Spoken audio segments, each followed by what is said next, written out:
G'day, community, and welcome to the Jock Reynolds Supercoach podcast. I am Lekdog, and I'm joined by Azza on this very exciting day because Supercoach is open.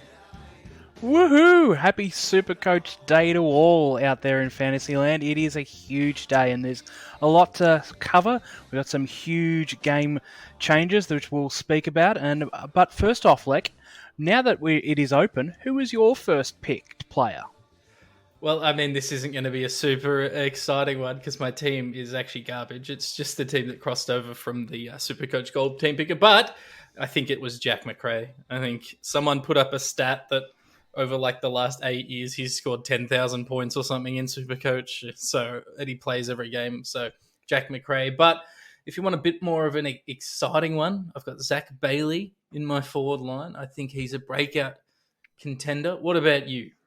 Well, first off, I was Sean Darcy for me. I couldn't go past his an absolutely monster finish to the last season, so he's locked into that number one ruck position, and then yes, followed closely by Jack McRae. But the smoky that I'm really liking at this stage, and it's going to cause probably a few interesting comments, that I'm sure after this, but Trent Dumont. Now he's moved to Port Adelaide. I reckon he's going to get a lot more time in the mids, and he might even make North pay. And he has averaged over 100 in the past, so he is one that I've got locked in as a huge breakout.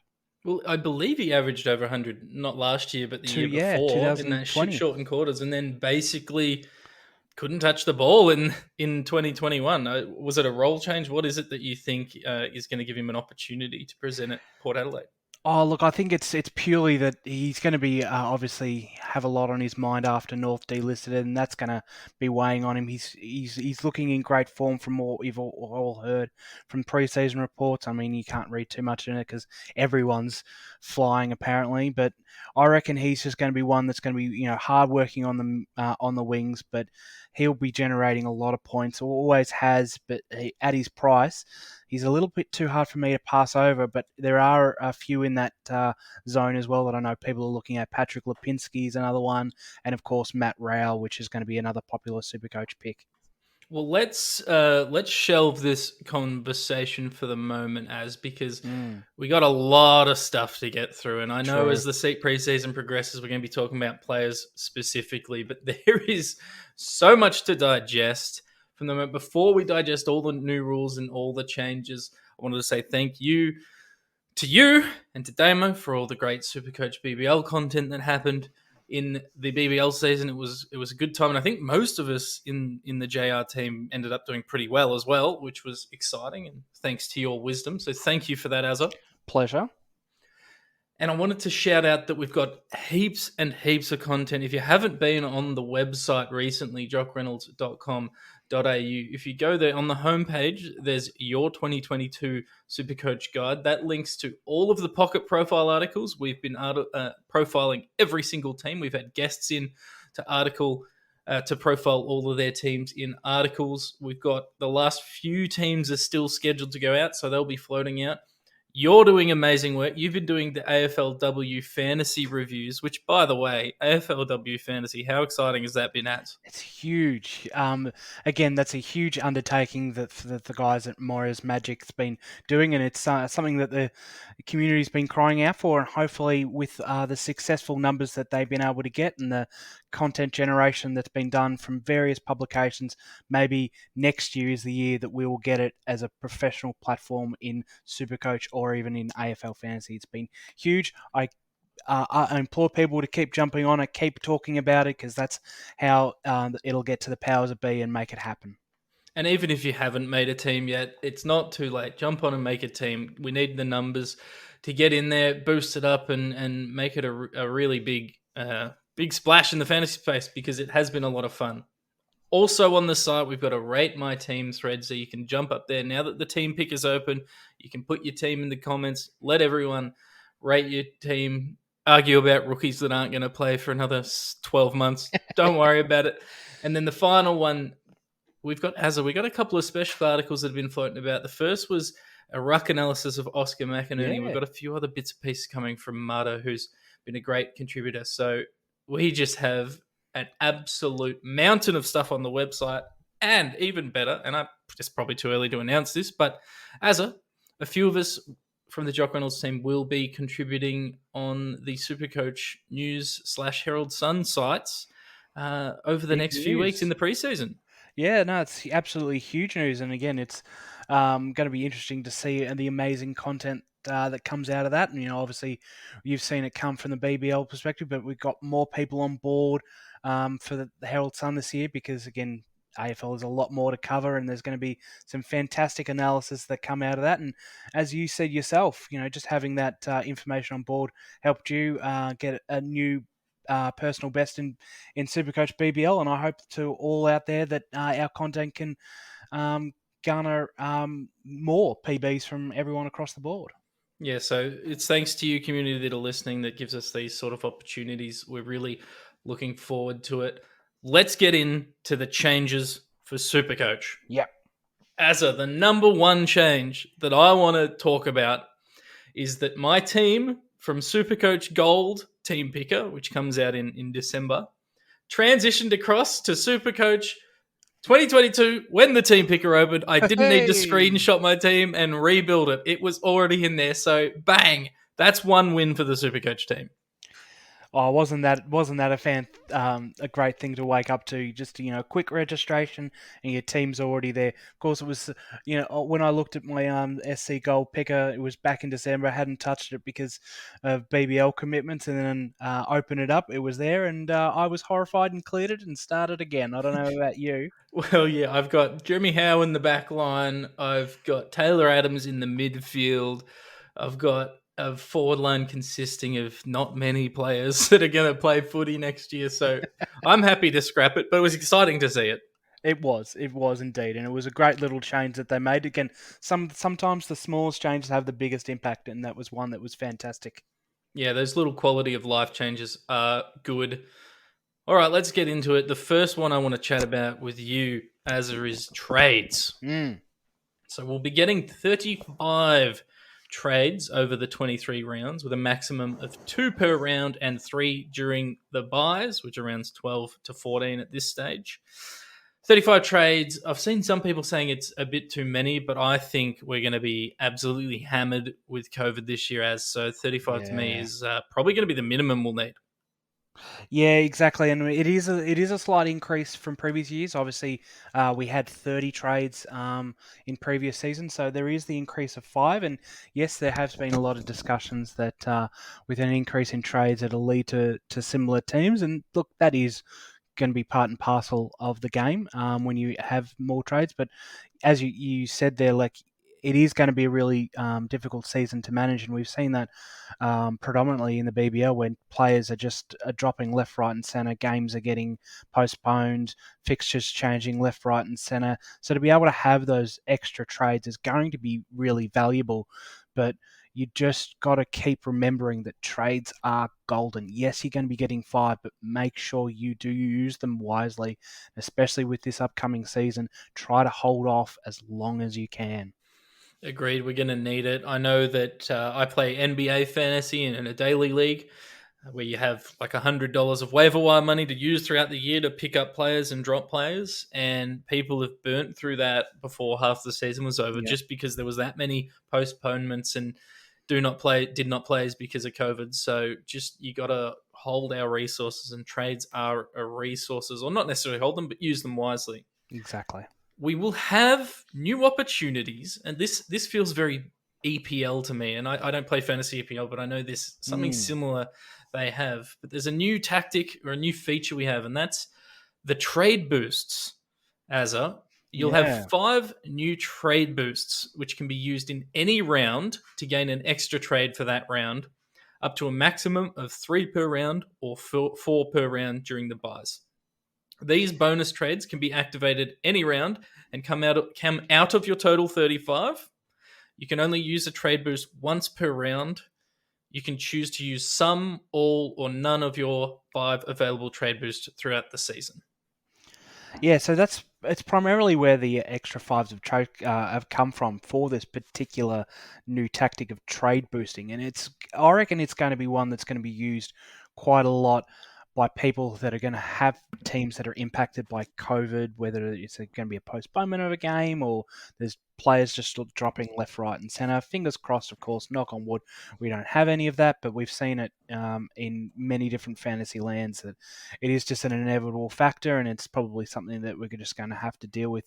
But it is going to be really interesting to see how people use this tactic, whether they are going to be using it specifically to trade out players to avoid donuts, or if they're going to be using it to really cash in on cash cows. Because with 2 trades a week, sometimes you downgrade one, you upgrade one, but this time you'll be able to maybe downgrade 2 to get that absolutely premium player you're looking for. So it's going to be really interesting to see how it is utilized. I'm not sure how much it's going to affect it, but I'm watching it one with keen interest. It's really interesting. I'm sure we're going to dive into it more as the preseason progresses. My first thought is that people are probably going to waste them. Waste them chasing either trading in a 0 to get a score from their bench, which I never think is a good tactic, or chasing, as you've just said, some early cash cows. What'll be interesting to me is the teams at the top of the rankings towards the end of the year, if they've held on to them and they use them to try and eke out some extra points in those final few rounds. And personally, I suspect that I'll end up using them, as you suggested, for COVID-related outs because I don't like having 0s in my team. I'm sure I'll have some late outs, and I'm sure that's where I will use these trade boosts. We should move into now the updates they have made to how trading works. Azza, if you change your trade plans during a round, well, currently all you could do was reverse trades, and if it was already locked out, you couldn't really reverse it unless you did that, not the loophole, but the feature where you did the exact same trade backwards if the players hadn't played yet, etc., etc. There was always a risk especially with teams being named on like a Wednesday or a Thursday, that if you traded in a player on a Sunday, they're on an extended bench, then it turns out they're not playing or they're a late out. Well, now, if you trade for a player, let's say it's Thursday, the teams have come out on Sunday, Corey Enright is on the extended bench for Geelong. You trade him in. It gets to Friday or Saturday, whenever they name the full squads these days, and he's out.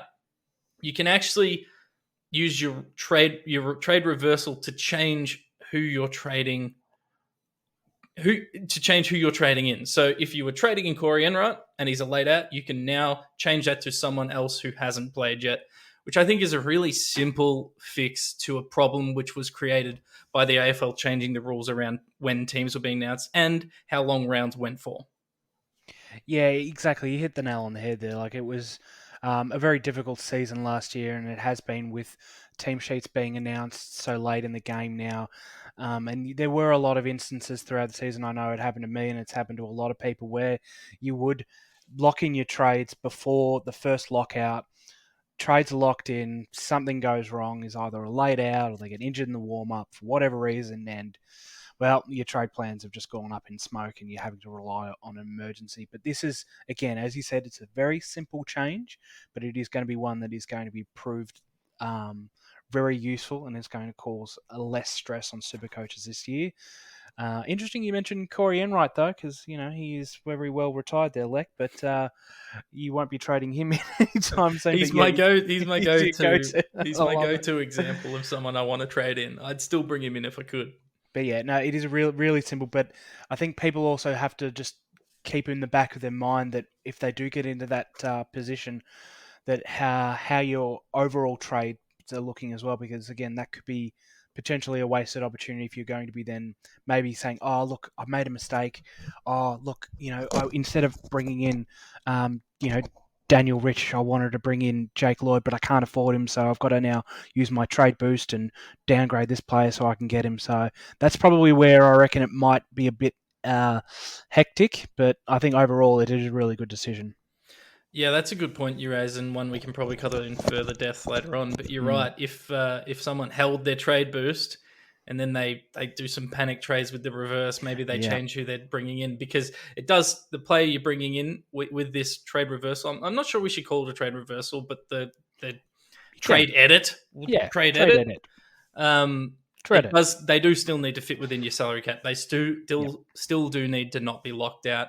It's just it's a kind of a break glass in case of emergency, in case your player comes out. And this is going to be something again that if someone has a player on the bench who scored 100, they've already locked in their trade. People are going to use this trade edit to bring in a 0 to not score that week, and I have some concerns. I will agree. Yep. But we can get into that later on. On the trade front, Azza, one more change has been made, and that's Supercoach Plus feature. That's a Supercoach Plus feature, previously Supercoach Gold.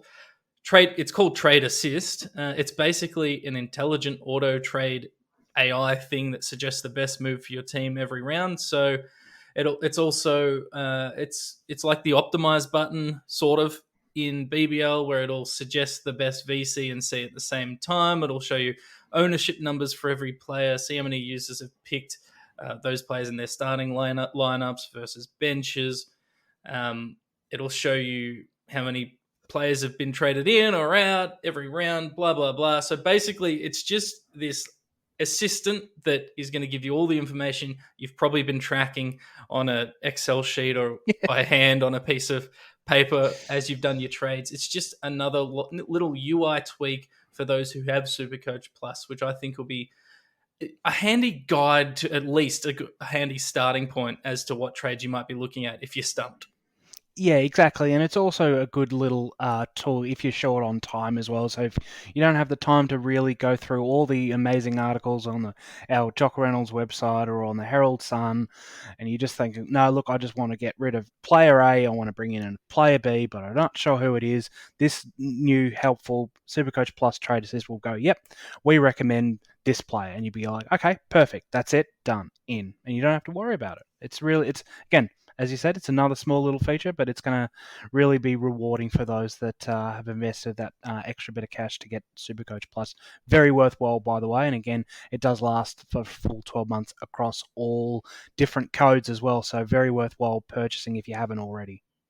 And I will say that that time factor is a big thing. Particularly, I found out during Supercoach BBL. We had no time with the way games were being structured. So having a little tool like that can be very helpful. And inversely, having the trade boost factor now and the trade edit thing, if you want to utilize those properly, you're going to have to be really switched on. You're going to have to be, up to date with ins and outs constantly. Not everyone who listens to our content or reads our content is that time rich and is able to commit to that. So at least this will help you make some quick decisions if you're not reading, say, the Panic Room or whatever it is.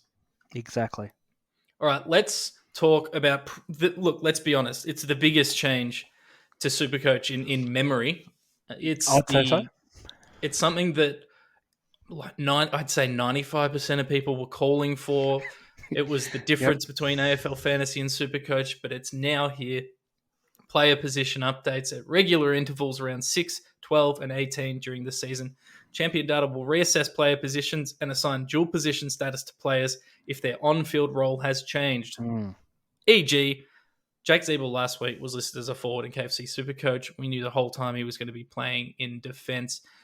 Under the new rule, at round 6 or whenever the percentages were hit, he would become a forward defensive player. I've already had some questions on this, Azza. I don't believe that. I think it's the same in AFL Fantasy and Ultimate Footy. They're not going to be taking positions away from players at intervals in the season. They're only adding positions to players. So if your player already is DPP and is playing in a different role again, I imagine they're staying the same. But in 99% of times, they're just going to be adding positions, which I'm really excited for. Yeah, it is something that's the community has been asking for, and again, we have been rewarded with this. And I think, again, it's probably another reason, because of COVID, having a bit more flexibility throughout your team to fill gaps. So it's sort of a nice little icing on the cake for that as well. But it is something that is been very heavily looked at, and will be something that's very interesting to see how it actually plays out in Supercoach, because again, it's not something that we've been used to, unlike AFL Fantasy players that have had that knowledge and have had that sort of experience on that. So I think they'll probably be a bit more adverse on how it sort of is going to play out, and it'll really be interesting to see if you actually look ahead to any of the rounds and go, okay, so for example, we'll use Jack Zeeble as that example. Looking at him last year, if you were wanting to bring him in, you think, okay, well, I am going to target him deliberately because I know that in 2 rounds' time, the positional updates will come out. He's going to go as a forward defence. Therefore, I can move him straight into offence in a later trade. That's going to be really interesting to see how many players will utilise that and really look at the numbers to try to forecast and predict whether a player is going to have those positional changes to try to get ahead of the game.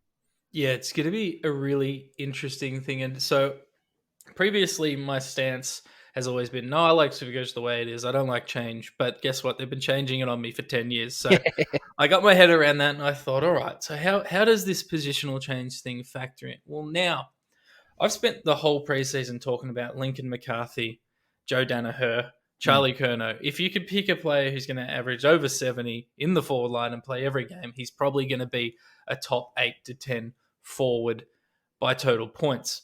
That's now not true. I can now target if I think Nat Fife is going to be forward eligible, or Patrick Dangerfield, or whoever, Christian Petrarca, whatever the player is. If I think they're going to become forward eligible later in the year, or we're told they're going to be playing in the forward line, then maybe I go in super light in the forward line now. I don't look for those keeper players at the start of the year because I know in 6 rounds I'm going to be able to jump on 2 primos that other people have potentially wasted a spot on in their starting midfield when I can grab them in the forward line later on. It's an interesting little concept. It's an interesting tactical addition to the game, and I'm really excited for us to break down as the preseason goes along what we think is going to happen, how we think it's going to impact. Yeah, exactly right. And I'm already thinking, as you mentioned there, going light in the forwards, not only because there is an incredible amount of value, but as you mentioned, there are a lot of mids that could potentially move forward. And as you mentioned, Dangerfield and Bonampelli is probably 2 that stick out in mind. And there's probably a few others. Again, Nat Fight's a great example to look at. And it is really going to be interesting to see how this sort of plays out. But it's not really something you do want to bank on. You've got to really be invested in the stats. You've got to be really invested in looking at the knowledge, reading all the reports to see who's moving where. It is going to be a lot of information to digest to the season to try to predict it. But it is something that we'll do our best to try to keep our insights and get that information out to all the players as soon as we can to try to get players the advantage that they seek.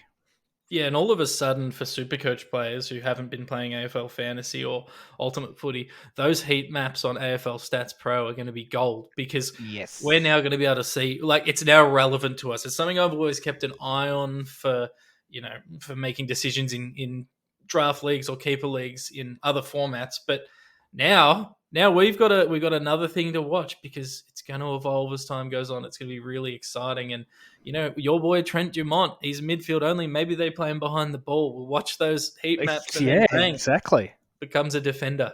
So very exciting stuff. A whole lot to learn and a whole lot for us to cover on the website. There's a couple of other additions that have been made to the game as a customizable leagues. All experienced Supercoaches know that public and private leagues are where the action is in Supercoach Classic. We can now tailor that experience to exactly how we want it. We can create and join leagues at any time during the season. Yay! Hooray! Finally, we can run some smaller minor leagues. Yeah, smaller minor leagues. We can run some competitions. We can run some draft bye week only leagues. Yeah. It's going to be exciting. You can create private leagues of anywhere between 6 and 20 teams. We can customize the fixture, selecting the round will start and which final system, top 5, 6, or top 8. And this is something that's been a little bit of a bugbear for a lot of coaches out there, but we can now select the secondary rankings, percentage, or total fantasy points. Exciting stuff. I think, I don't think this is going to have a massive impact on me other than maybe creating a couple of short-term leagues later in the year. But it's nice because not everyone knows 18 people or 10 people. Sometimes a league of 6 is nice, and sometimes you want the entire community to be involved. So having a 20-league team makes it a bit a bit more difficult and a bit more exciting. It's just an interesting little change. Yeah, and again, it's something small, but it'll have a great impact for all Supercoach community members, and it's something I'm looking forward to, especially creating the league string any time this season. I think that's absolutely gold because I always like to sort of not start one after the first few rounds, so people can get a bit of a gauge on players, so you're not having immediate donuts straight up, and then we'll have a league that runs throughout most of the season. But having some small minor ones, especially over the buys, as you mentioned, Lek is a really good option, and it'll be interesting to see how people use those as well. But again, as we said, small change, massive impact. I'm happy. Tick. Yep, I mean, you could have just changed that secondary ranking thing, percentage or total fantasy points, and I would have called it a tick. So True. reasonably happy with that. And then the final one, which I've been a big bastion of now and been bugging Tim and Al for a long, long time, is Supercoach Draft. Yeah. Mock drafts are here. I still love the Draft Doctors mock draft system because you can use Supercoach, fantasy, custom. You can control it by average draft, rankings, etc., all that good stuff. So I'd still recommend people to go out there and support the Draft Doctors, get involved with their mock draft system. It's normally like $5 or $7 or something to get that for the year. But now Supercoach Draft has a mock draft system. You can take part in mock drafts to stage a test run and tweak your strategies before draft night. There are hundreds of mock drafts available to join at any time, covering all possible league configurations. Choose your pick position and what works for you. There are more customizable options for squad sizes in draft now. As commissioners may customize completely by setting number of players per position on field and on bench to allow any structure. Hooray! Having 4 on the bench in draft was ridiculous. Hooray! Praise be. We can allow setting of finals independent of the season length. And we can now do pre-draft ranking, improved management. It's now much easier to move players up and down your list. Previously, it was a nightmare to rank your players pre-draft, and then it kind of didn't even work when the draft went live. So I'm stoked with these changes. Yeah, again, they'll have a maximum impact, and the mock drafts is something that we'll be using quite a lot, and I reckon it's an absolutely great change to see. And I know I'll be using it for all my draft leagues that happen throughout the season.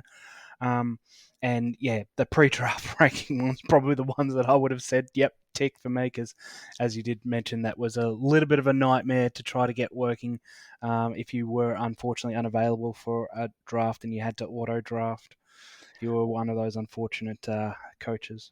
Yeah, look, I'm excited by this because I run leagues in using Supercoach scoring on a custom platform. I'm in part of leagues with custom scoring on Ultimate Footy. I'm in leagues with custom scoring on AFL Fantasy. I think that's the next step for the Supercoach platform, is bringing in custom scoring. But all of this indicates to me that they want people on their platform using their system. I'm really hopeful that the changes to this are everything we need. But it's a good step either way. And I still think Supercoach scoring is my favorite form, and being encouraged to use their draft platform because previously I was discouraged to use it is a positive thing for me. So another exciting thing to tick off for me with all these changes, Azza, and they're not all major changes, but these all seem to be. It feels like they're listening to the community.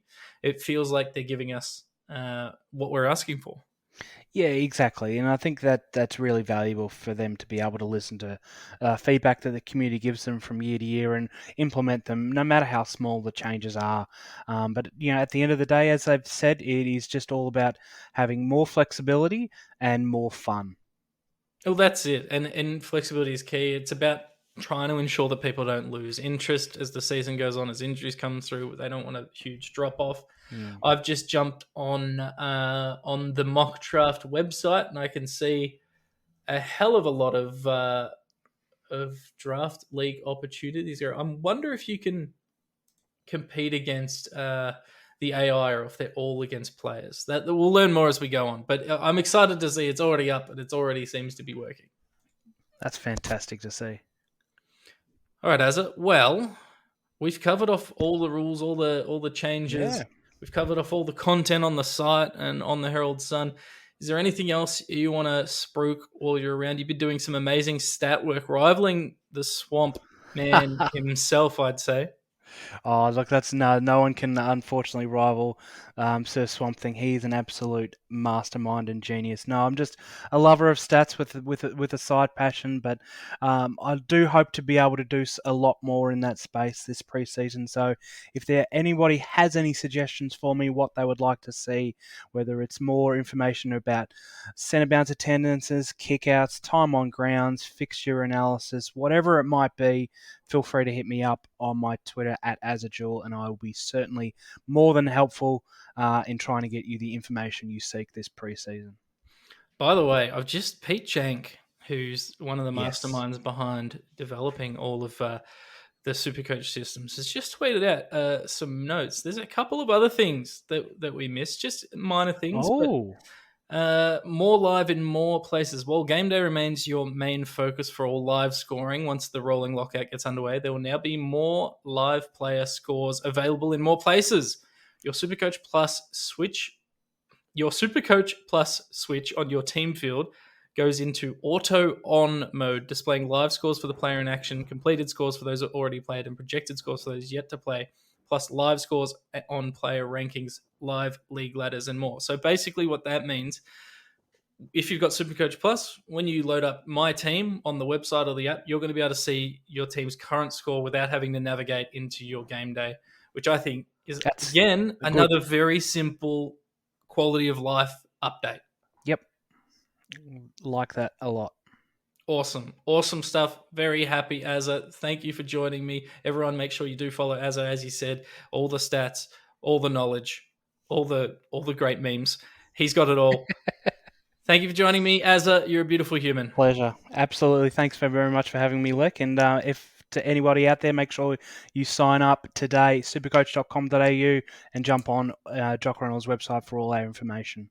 Yeah, 100%. And before I forget, I need to shout out supercoachchampion.com. They're not a sponsor of this podcast, but they did send us the Jock Reynolds Trivia Championship ring so that series will begin again throughout the year. It was going to be a preseason series. There's not enough time left to do that. So that'll happen throughout the year, and we will announce by the end of the season the Jock Reynolds Supercoach Trivia Champion, and they will receive a huge championship ring. It is an absolute beautiful beast. Head to our Twitter page, Jock_Reynolds, to see that. Thank you again. Love your community. Get those teams into the thread.